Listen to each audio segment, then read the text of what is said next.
You're just the IT guy. You don't matter." The CEO laughed as he cut my benefits. He didn't know I owned the patent for the software. The entire company runs on. I revoked the license for breach of contract. The stock dropped 80% overnight. Buckle up, because this is the story of how I went from just the IT guy to the man who tanked a billion-dollar company's stock in one night. And yeah, it was completely legal. Name's Joel. 37 male. This happened 6 months ago and I'm still processing the absolute chaos that followed. Some nights I wake up thinking about how close I came to just accepting my fate.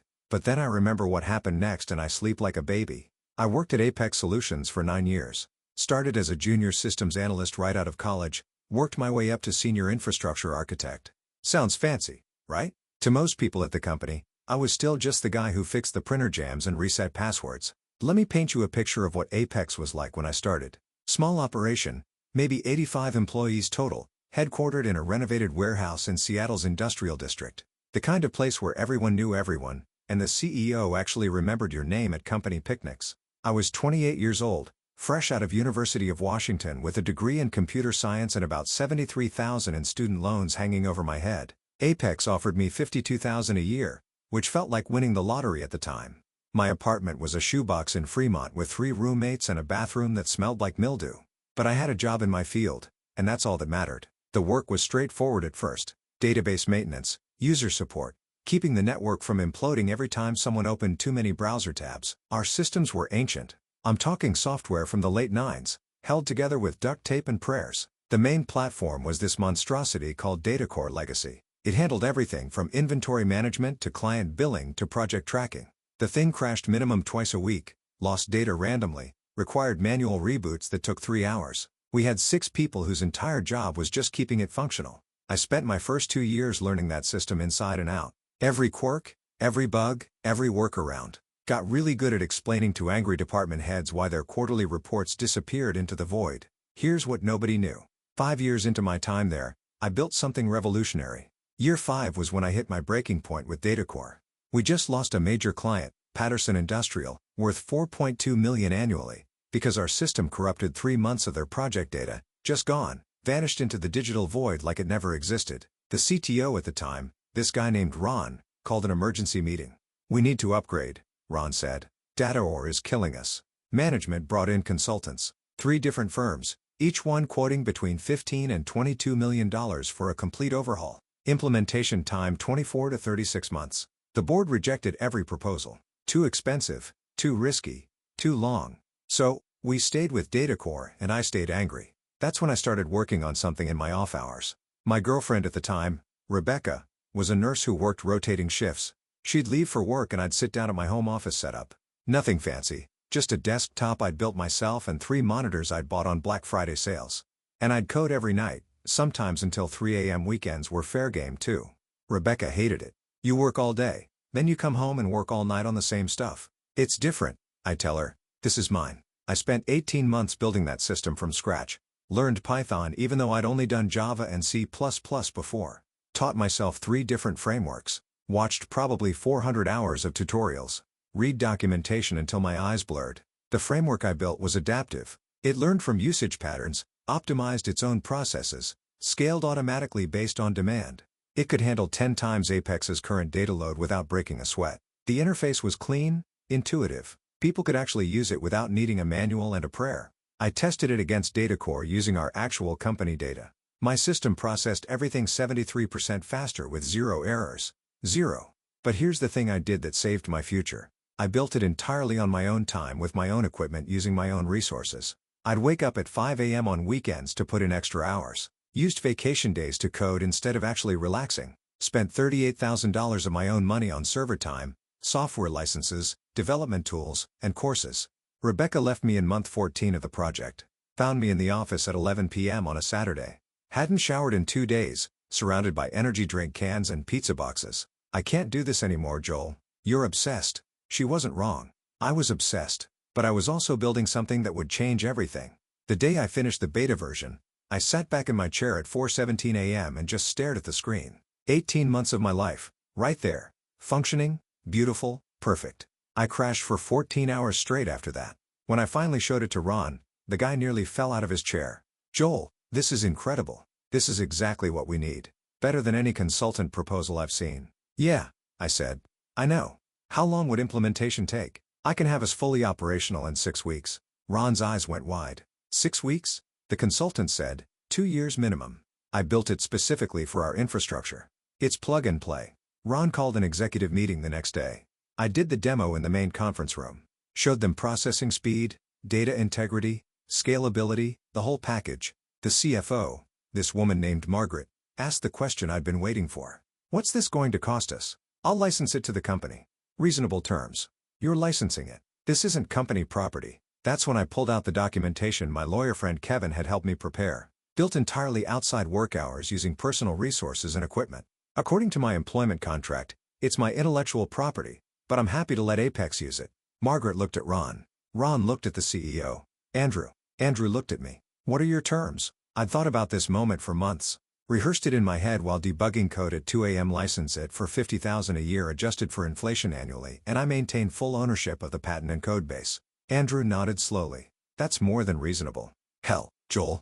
We'd probably pay 10 times that for what you've shown us. I know, I said, but I'm not trying to gouge anyone. I just want protection. Kevin had been very clear about this. Keep the licensing fee reasonable, but maintain ownership. That ownership is your insurance policy. They agreed. We signed the contracts. I got a bonus for the implementation, $12,000 in a plaque that said Innovation Excellence. I'd spent 38 grand building the thing. But whatever. I had my protection and that's what mattered. Implementation took exactly 5 weeks and 3 days. We shut down DataCore on a Friday night, migrated everything to my system over the weekend. Monday morning, people came in and everything just worked. No crashes, no errors, no frantic calls to it about lost data. People didn't know what to do with themselves. Our help desk tickets dropped 67% in the first week. Within 6 months, the results were undeniable. Apex could suddenly take on contracts we'd been turning down for years. Projects that DataOR would have choked on, my system handled them without blinking. Our client base exploded. Engineering firms started coming to us for complex data management. Manufacturing companies wanted our logistics tracking. Revenue went from $47 million annually to $89 million in year 1. By year 2, we hit $136 million. Year 3, $183 million. The company grew from 85 employees to over 400. Opened offices in Portland and Austin. The original warehouse got replaced with a proper corporate building in South Lake Union. I got promoted to senior infrastructure architect. My salary climbed to $94,000.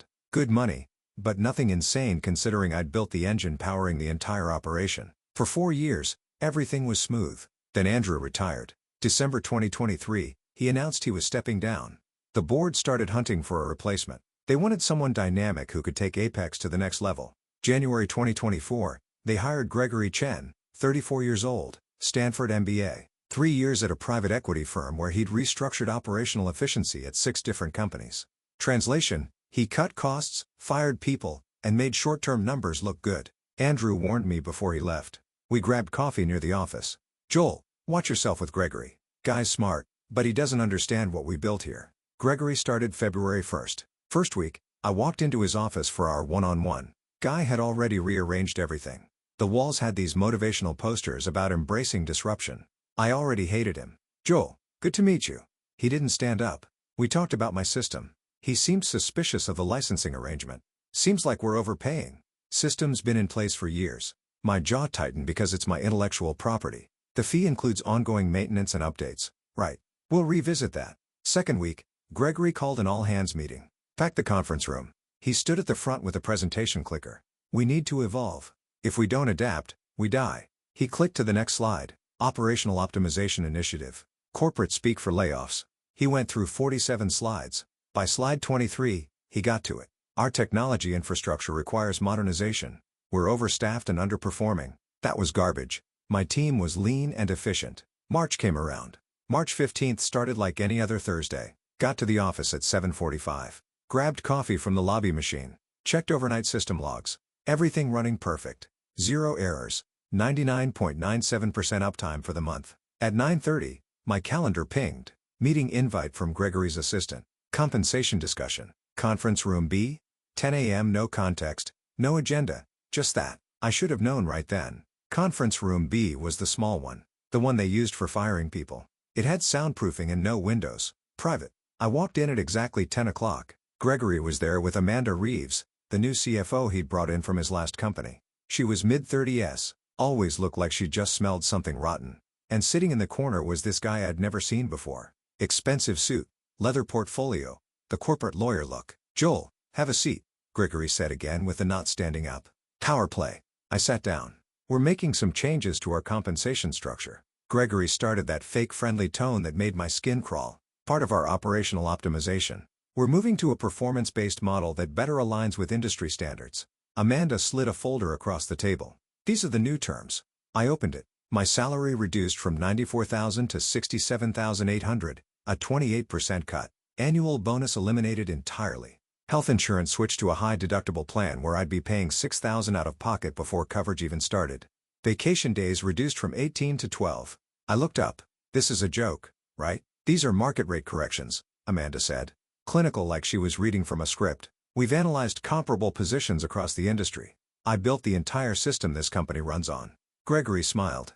Not friendly, condescending. "And we appreciate that contribution, but that was 5 years ago, Joel. This is about current value, not past accomplishments." "Our current value. The system runs everything. Every single department, every client contract, all on my platform." "Our platform," Gregory corrected. "We license it, yes, but it's integrated into company operations. It's not like you're actively developing new features."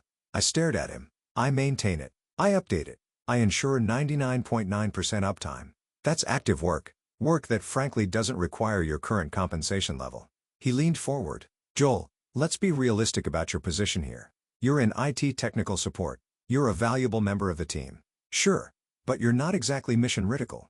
You're in IT, not mission-critical." I'd pulled all-nighters when systems went critical, canceled family events to fix emergencies, built something from scratch that transformed the entire company from a struggling mid-tier operation into a regional powerhouse. And this guy, who'd been here 8 weeks, was telling me I wasn't mission-critical. "What about everyone else?" I asked. "Is this happening across the board?" "The technical staff will see similar adjustments," Amanda said. "Directors and above retain their current packages, right? So, the guys actually doing work get gutted while management keeps their full salaries. And if I don't agree to these terms," Gregory's smile got sharper, "then we'd have to seriously evaluate your position at Apex. These changes are happening. The only question is whether you're part of the future here." The lawyer in the corner slid papers across the table. "Sign here, here, and here. Changes effective April 1st. I looked at those documents, thought about my licensing agreement, that very specific clause Kevin had insisted on. License valid contingent on continued employment in good standing and maintenance of agreed-upon compensation structure. Maintenance of agreed-upon compensation structure. They were about to breach the contract unilaterally. "Can I have 24 hours to review this?" Gregory's jaw tightened. "Joel, this isn't really a negotiation. We've made a business decision based on market analysis and operational needs. So, that's a no. That's a we need your signature today." I stared at him. He stared back. Amanda checked her watch. Actual power move. Looking at her watch like my career mattered less than her lunch reservation. "Joel," Gregory said, and his tone shifted harder. "Now, let me be very clear. You fix computers. You reset passwords. You keep systems running. That's important work, but it's not strategic. It's not leadership. You're not irreplaceable. You fix computers. 9 years at this company, a system that generated $136 million in annual revenue directly and supported another $400 million in operations. I'd sacrificed a relationship, countless nights of sleep, thousands of my own dollars. And to this Stanford MBA who'd been here 2 months, I was just the guy who fixed computers."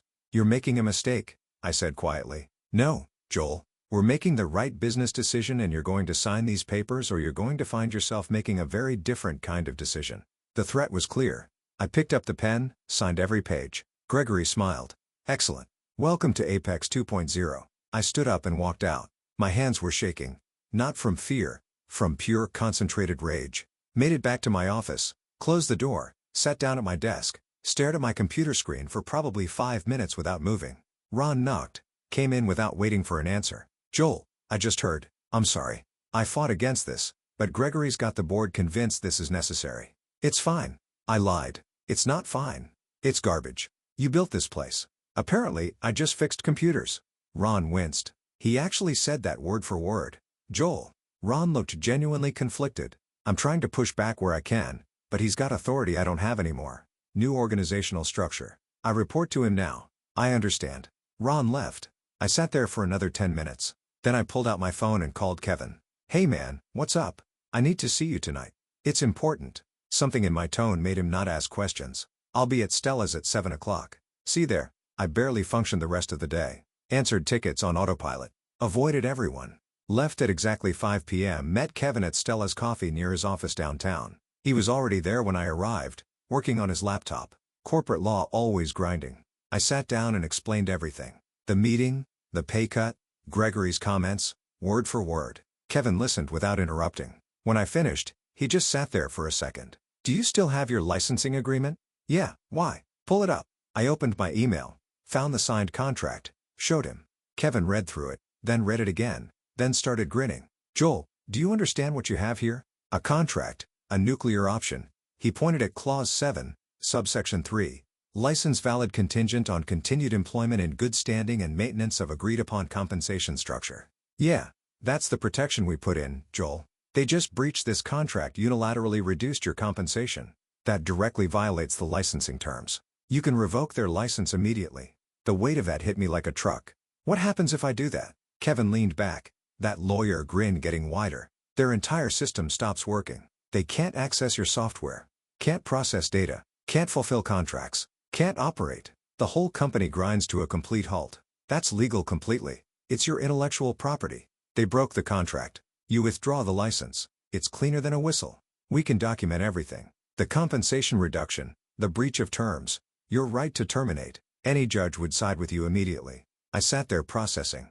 What about my job? They'll fire me instantly. Probably, but you'll have cause to sue for wrongful termination. Plus, you'll hold all the leverage. They'll come crawling back begging you to restore access. And that's when you name your price. Kevin, this could destroy the company. 400 people work there. 400 people whose CEO just decided to slash your pay after you built the platform that employs them all. Kevin's expression got serious. Joel, I'm not telling you what to do. I'm telling you what's legally possible. Gregory made a business decision. You can make one too. I thought about it. Thought about Rebecca leaving because I was too obsessed with building something great. Thought about the $38,000 I'd spent, the missed family events, the sacrificed weekends, the nights I'd worked until I couldn't see straight, all to build something that transformed a struggling company into a success story. And Gregory's words kept echoing. You fix computers. You're not exactly irreplaceable. How do I do it? Kevin opened his laptop. We draft a revocation notice. Cite every clause they violated. Document the compensation reduction. Reference your patent ownership. Send it via certified mail, email, and through their legal department portal.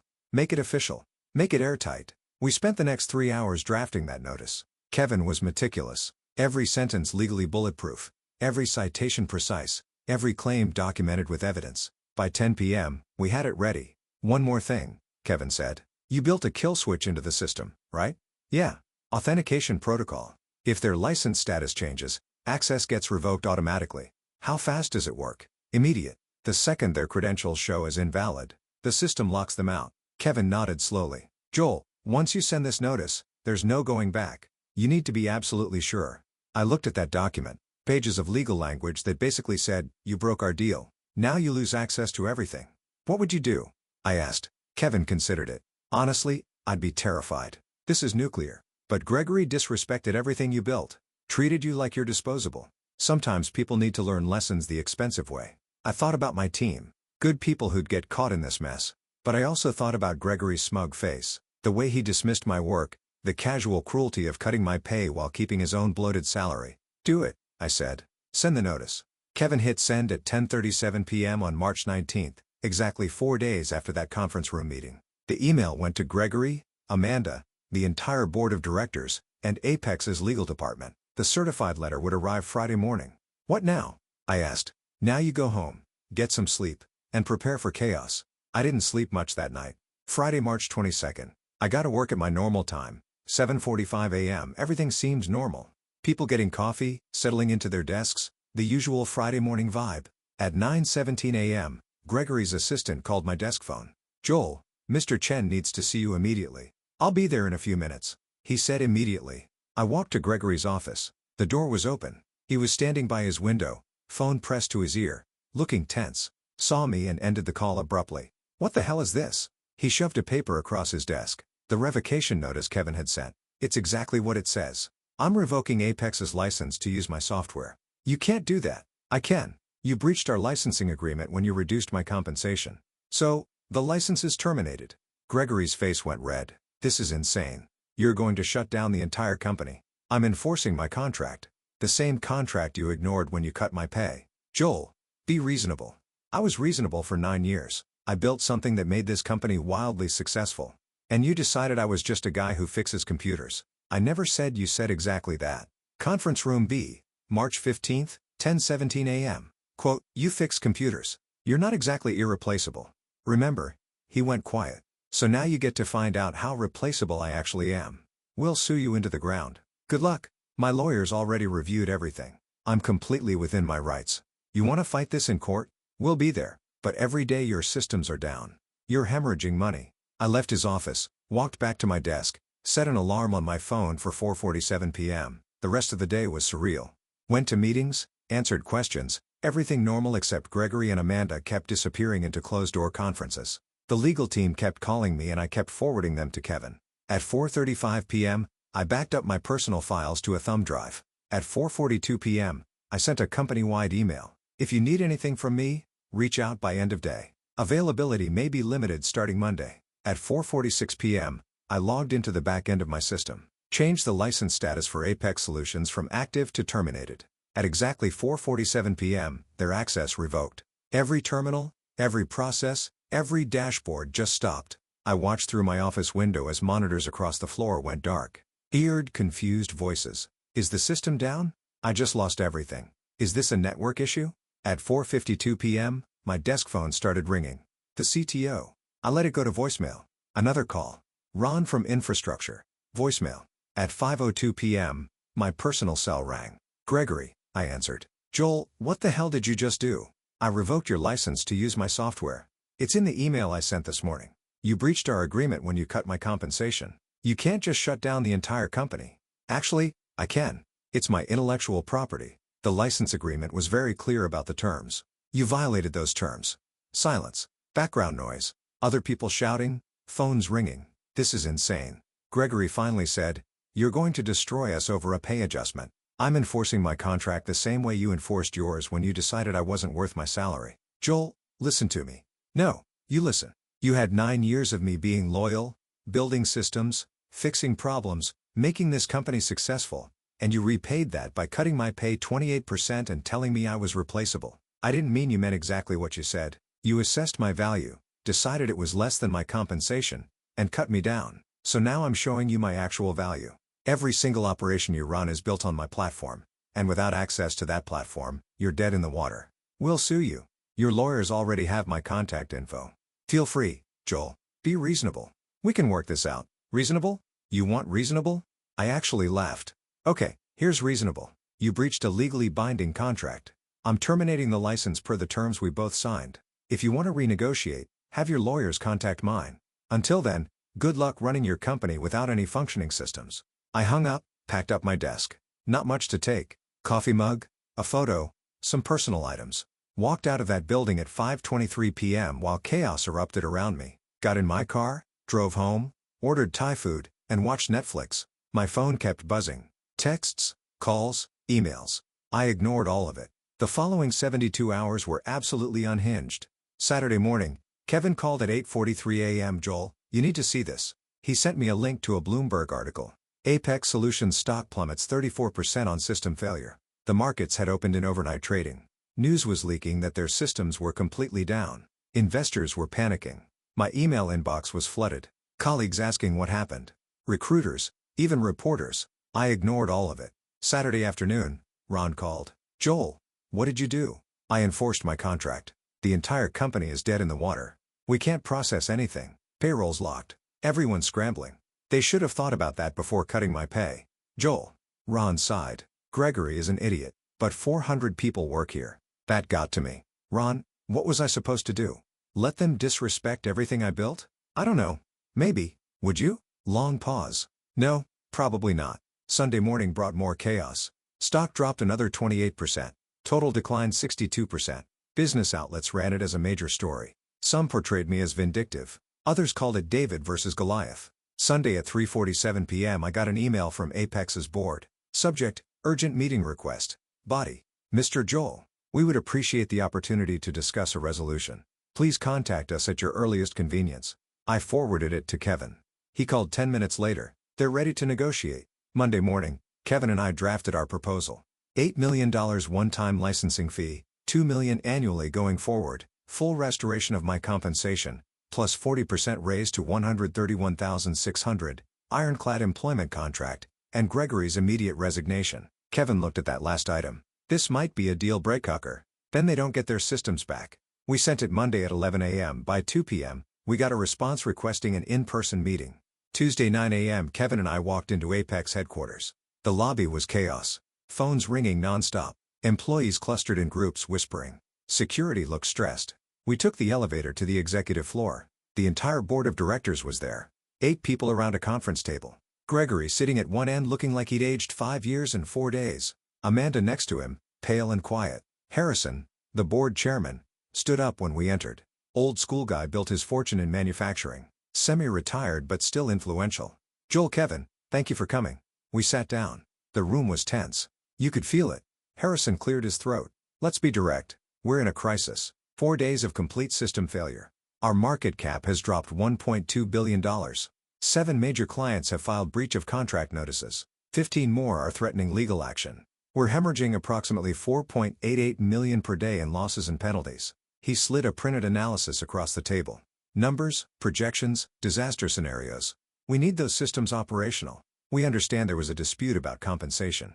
We're prepared to resolve it. Kevin pulled out our proposal. These are our terms. Harrison read it, passed it to the next board member. It went around the table. Gregory's face went from pale to red. This is extortion, he said. No, Kevin replied calmly. This is a licensing agreement. You're free to decline and develop your own systems. Everyone at that table knew that was impossible. Building a replacement would take years and tens of millions of dollars. They'd be bankrupt long before it was functional. $8 million is ridiculous. Amanda said her first word since we'd arrived. Actually, it's quite reasonable. Kevin said, your company generated approximately $183 million annually using Mr. Joel's software for 5 years. That's $915 million in revenue directly enabled by his intellectual property. He licensed it to you for $50,000 annually. You paid $250,000 total for nearly $1 billion in value. He let that sink in. The $8 million represents approximately 0.87% of the value his system created. In any reasonable valuation, that's extraordinarily generous. One of the board members, a woman named Patricia, spoke up. What about the ongoing annual fee? $2 million seems high. It's adjusted for inflation and accounts for ongoing maintenance, updates, and technical support, Kevin explained. Industry standard for enterprise software licensing of this complexity runs $3 to $7 million annually. $2 million is below market. Harrison looked directly at me. Joel, I want to apologize personally. What Gregory did was unacceptable. We trusted his judgment about operational changes and clearly that was a mistake. Gregory started to object. Harrison cut him off with a look. We should have valued your contribution properly from the beginning. Harrison continued. You built something extraordinary, and instead of treating you like the asset you are, we let you be marginalized. I appreciate that, I said. Will you accept our apology and agree to restore access? Not yet. Harrison raised an eyebrow. There's one more item on our proposal, I said. Gregory's resignation. The room went dead silent. Gregory shot out of his chair. Absolutely not. This is absurd. Sit down, Gregory, Harrison said quietly. I will not be forced out by sit down. Gregory sat.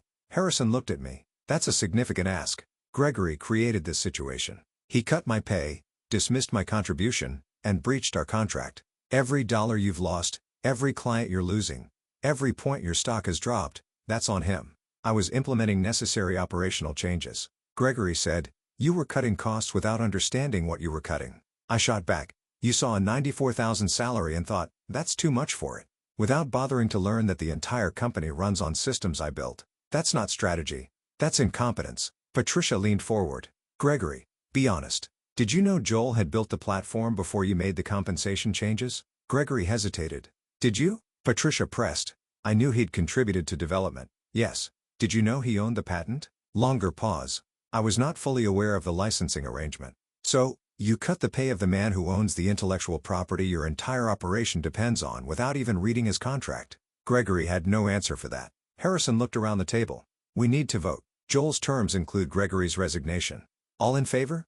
Hands went up. 1, 2, 3. Patricia, the CFO from the manufacturing subsidiary. 2 other board members I didn't know. 6 out of 8. More than enough. Harrison turned to Gregory. You have until end of business today to submit your resignation. Make it voluntary. Make it quiet and we'll provide your full severance package. Otherwise, we terminate you for cause and you get nothing. Gregory looked like he'd been punched in the stomach. This is insane. I've been CEO for 9 weeks. And in 9 weeks, you've cost this company over $1 billion in market value and nearly destroyed our entire operation. Harrison said, I think you've done enough. Gregory stood up. Looked at me with pure hatred. You'll regret this. Probably not, I said. He walked out. Amanda followed. Harrison turned to me. The rest of the terms, we accept $8 million, $2 million annually. Your salary restored with the raise, protected contract. We'll have the paperwork ready by tomorrow morning. Kevin and I exchanged glances. One condition, I said. I want Patricia as the next CEO. Everyone looked at Patricia. She looked surprised. Joel, I'm not. You asked the right questions. You saw through Gregory's incompetence. This company needs someone who actually thinks before making decisions. Harrison nodded slowly. Patricia's been with us as an advisor for 3 years. Former CEO of 2 successful companies. It's not a bad suggestion. I'd have to think about it, Patricia said. Think fast, Harrison replied. We need stability immediately. Patricia looked at me. If I do this, you'll restore system access. The moment the contracts are signed and the licensing fee is transferred, access is restored. Then I'll do it. The board voted again. Unanimous. Wednesday morning, Kevin and I returned to sign the agreements. $8 million wired to an account Kevin had set up. $2 million annual licensing fee paid quarterly. Salary $131,600 full benefits stock options protected contract. Gregory's resignation was already public, stepping down to pursue other opportunities. Nobody believed it. Patricia was announced as interim CEO with board approval to remove the interim after 90 days. I restored system access at 10:47 a.m. Wednesday, every terminal came back online. Data intact, processes resumed. The relief in that building was palpable. Thursday, the stock recovered 41%. Still down overall from the crisis, but climbing. Friday, business journals ran stories about the dramatic resolution. Some called it unprecedented. Others called it a cautionary tale about undervaluing key employees. I became a minor celebrity in tech circles. Got interview requests from major publications. Declined all of them. Kevin, on the other hand, was thrilled. I'm putting this case in my portfolio. Best contract enforcement I've ever done. Monday, I came back to work. Walking through those doors was surreal. People stared, some smiled, some looked away. Everyone knew the story by then. It had leaked everywhere. My team, the developers and analysts who'd worked under me, actually applauded when I walked in. Welcome back, boss, said Rachel, my lead developer. Thanks. Good to be back. Ron pulled me aside. Joel, I'm glad you won. Gregory was going to gut this whole department. You saved us. I saved myself. You guys just benefited. Either way, thanks. Patricia called me to her office that afternoon. The office Gregory had occupied for 9 weeks was completely different now. The minimalist furniture was gone. The motivational posters were gone. It looked like an actual workspace. Joel, sit. I sat. I want to be very clear about something. She started. What happened here was inexcusable. You built something extraordinary and instead of valuing it, we treated you as expendable. I appreciate that. I also want you to know that changes are happening. Real changes. It is getting properly funded. Your team is getting the respect and compensation they deserve. And anyone who talks about you like Gregory did will be shown the door immediately. She slid a document across her desk. This is your new contract. Everything we agreed to plus one addition. I read it. The addition: annual performance review with guaranteed minimum 5% raise plus discretionary bonuses based on system performance. You don't have to do that. Yes, I do. You saved this company twice. Once by building the system, again by forcing us to recognize our mistakes. That's worth rewarding. I signed it. One more thing, Patricia said. I want your input on all major operational decisions going forward. Formal advisory role. If we're making changes that affect infrastructure, I want to hear from you first. You're serious? Completely. Gregory's mistake was thinking he knew everything. I know what I don't know. And I don't know what you know. So, I'm asking for your expertise. That actually meant something. Over the next few weeks, things stabilized. The stock recovered to about 85% of its pre-crisis value. Some clients came back, others were lost permanently, but the company survived. Patricia turned out to be exactly what Apex needed. She rebuilt relationships with clients, restructured management to include more collaboration, and actually listened to department heads instead of just dictating changes. My team grew to 12 people. I made sure every single one got fair compensation and good benefits. I'd learned that lesson the expensive way. The $8 million sat in investments. I didn't go crazy with it. Bought a nicer apartment in Capitol Hill, paid off my student loans, started a college fund for my nephew, invested the rest conservatively. The $2 million annual licensing fee kept coming. Quarterly payments like clockwork. First payment hit in June. Watching that deposit clear was satisfying in a way I can't quite describe. People from my past reached out. Rebecca, my ex-girlfriend who'd left during the development phase, sent a text. "I saw the news. Always knew you were smart. Sorry I didn't see it then." I didn't respond. Ron's wife sent me cookies, homemade, with a note. "Thank you for not letting them win." I ate the cookies. 6 months later, I'm still here. Stock recovered to 87%. Patricia rebuilt client relationships, fixed Gregory's mess, actually listened to people. My team's at 15 people now. Rachel got promoted to lead developer. 2 new hires from Microsoft who wanted to work somewhere that valued tech. The quarterly licensing payments hit like clockwork. First one cleared in June. 500,000 deposited. Didn't celebrate. Just nodded and kept working. July, Patricia called me in. 3 companies want to license your platform. Combined offer $12 million annually. I signed deals with all 3 by August. My accountant called it the best contract structure he'd ever seen. October brought something unexpected. Gregory sued me, filed a complaint claiming I'd sabotaged operations and damaged his reputation. Wanted $8 million? Kevin called me laughing. Not a chance. We have everything documented. Case got dismissed. Judge called it frivolous. Gregory got hit with my legal fees, $47,000. Hurdy sold his condo to pay it. November, Apex landed a $94 million logistics deal. Patricia sent me a message. "This happens because your system can handle it. The board voted me a $250,000 bonus. I split it with my team." December, Rebecca emailed wanting to meet. Said she'd made a mistake. I deleted it. July, I ran into Amanda at a coffee shop. "I wanted to apologize," she said. "I should have pushed back harder. You were doing your job. My job was to protect the company. I nearly destroyed it." She'd left Apex in January. Freelance consulting now. She asked if I was hiring. I said no. If you enjoyed this video, please hit that subscribe button. It really helps the channel and help us bring you more and better stories. Thanks.